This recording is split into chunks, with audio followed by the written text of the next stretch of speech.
नमस्कार दोस्तों, आप लोग सबका स्वागत है CNS दृष्टिकोण में।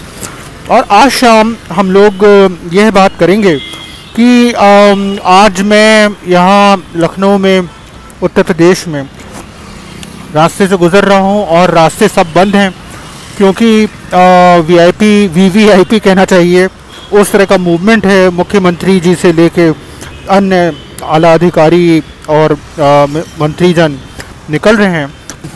ट्रक आदि हैं वो शहीद पथ पे नहीं आ सकते कुछ समय के लिए, और उन्होंने इस तरीके के रास्ते में रोक रखे हैं। और हज़रतगंज में भी मैंने देखा कि वहाँ पे भी ट्रैफिक रुकी हुई थी और ख़ास तौर से दो पहिया वाले लोग और बाकी लोग काफ़ी नाराज़ थे। तो ये तो खैर ये कोई नई बात नहीं है, ये हम सब लोग हमारे देश के लोकतंत्र में और में ये देखते आए हैं कि ये VVIP मूवमेंट होता है तो सड़कों पर जितना ऊंचा अधिकारी या नेता या नेत्री उतना ही सख्त सुरक्षा इंतज़ाम, जिसका मतलब है कि आम जनता को तकलीफ़ तो उठानी ही पड़ेगी। लेकिन ये कितना विरोधाभास है, क्योंकि हमारे संविधान में जो मूल्य हैं जिसमें इक्वालिटी और बराबरी एक ज़रूरी मूल्य है, उसके प्रियम्बल में ही है।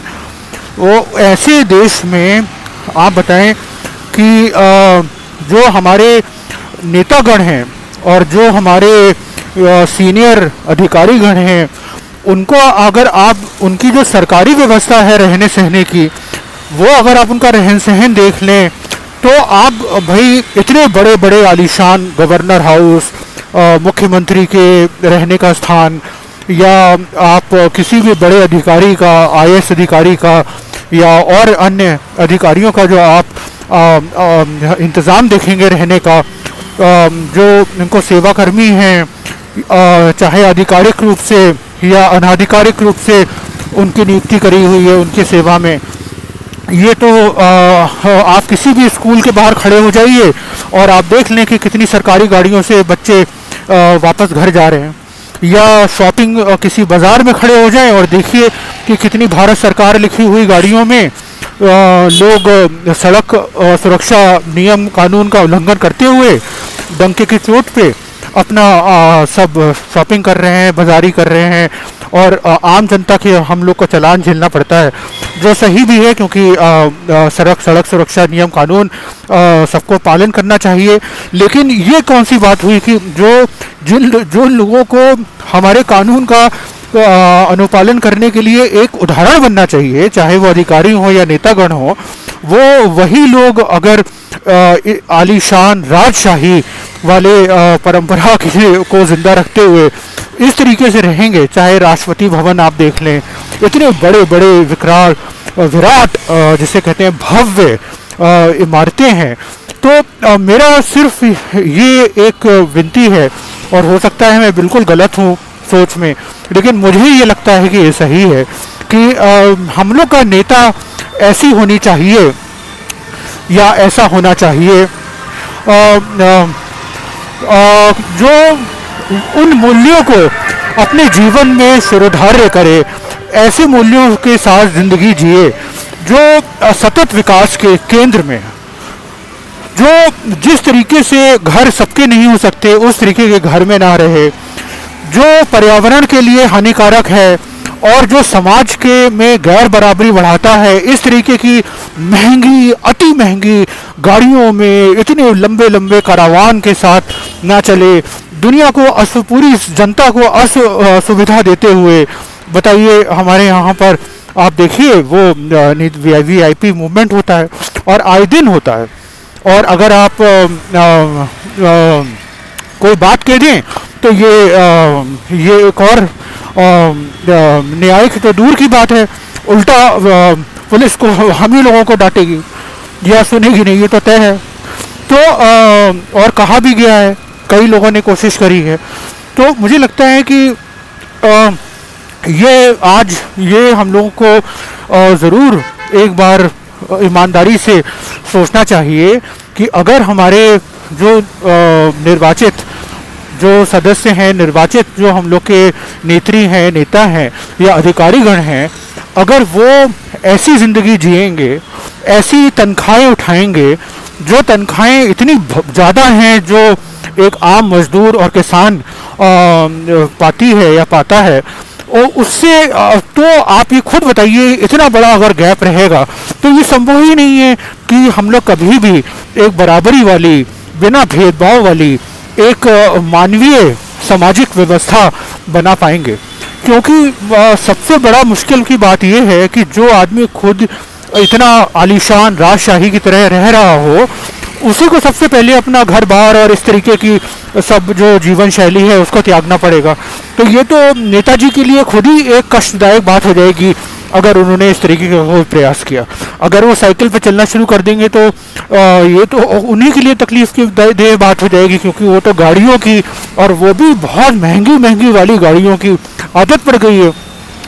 तो ये इस हमारे लोकतंत्र में हमारे संवैधानिक मूल्यों को अगर हम लोग ध्यान से समझें और उनको अगर हम लोग सही मायने में आज लागू कराना चाहते हैं, तो और एक सामाजिक न्यायपूर्ण मानवीय व्यवस्था बनाना चाहते हैं, तो मुझे लगता है कि ये बहुत ज़रूरी है कि हमारे नेता, हमारे अधिकारीगण और समाज में हम लोग खुद अपने से भी शुरू करें।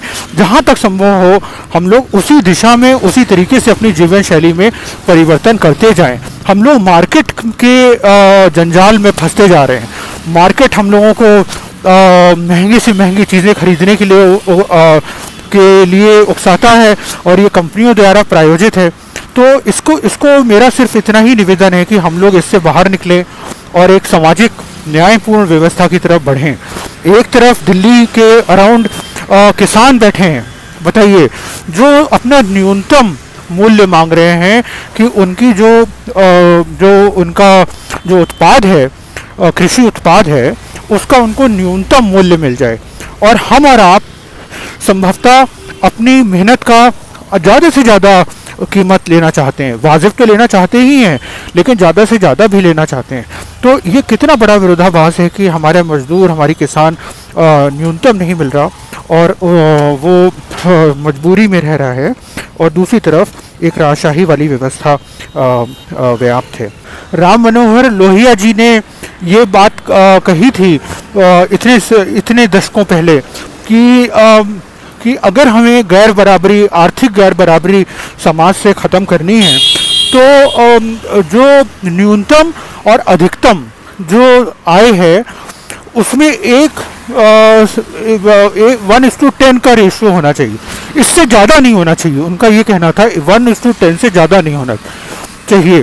तो जाहिर सी बात है कि जो हमारे समाज में आप देख लें, कोविड महामारी के दौरान भी सबसे ज़रूरी व्यवस्था तो भोजन की थी। तो किसान को जो न्यूनतम मूल्य भारत सरकार दे रही है, उसका 10 गुना मान लीजिए, ये अधिकतम मूल्य होना चाहिए अगर आप आय का। इससे ज़्यादा आय किसी का नहीं होना चाहिए। तो अपने आप ही एक जो आर्थिक गैर बराबरी है, कम से कम वो ख़त्म होगी। हमारे प्रधानमंत्री जी ने भी अभी सर्कुलर इकोनॉमी की बात करी है। तो सर्कुलर इकोनॉमी का ये मतलब नहीं है कि किसान के जेब में जो पैसा है वो बड़े बड़े उद्योगपतियों के बैंक अकाउंटों में चला जाए देश विदेश में। सर्कुलर इकोनॉमी का मतलब ये तो नहीं है ना। तो हम लोग अगर सही तरीके से एक गैर बराबरी, आर्थिक गैर बराबरी ख़त्म करना चाहते हैं और सही मायने में सर्कुलर इकोनॉमी चाहते हैं, तो राम मनोहर लोहिया जी का सुझाया हुआ ये गुरु मंत्र सबसे सही रहेगा कि 1:10 से ज़्यादा का रेशियो नहीं होना चाहिए न्यूनतम और अधिकतम आय के बीच में। और सबसे ज़रूरी काम जो करती है वो तो किसान है, और किसान का जो न्यूनतम मूल्य सरकार की बात करती है उसका 10 गुना निकाल लीजिए। उससे ज़्यादा अधिकतम आय किसी की नहीं होनी चाहिए, और वो चाहे चुने हुए निर्वाचित प्रतिनिधि हों और या निजी वर्ग में लोग काम कर रहे हों, और इसको लागू करना चाहिए। तो ये एक अहम बात है। और अगर हम लोग इसका उल्टा करेंगे तो जाहिर सी बात है कि सतत विकास से दूर जाएंगे। इसी बात के साथ आज का CNS दृष्टिकोण को मैं विराम दूंगा। और हम लोग कल फिर किसी ज्वलंत मुद्दे पर अपने विचार के साथ आपके साथ रूबरू रहेंगे। तब तक के लिए नमस्ते, बाय बाय, थैंक यू।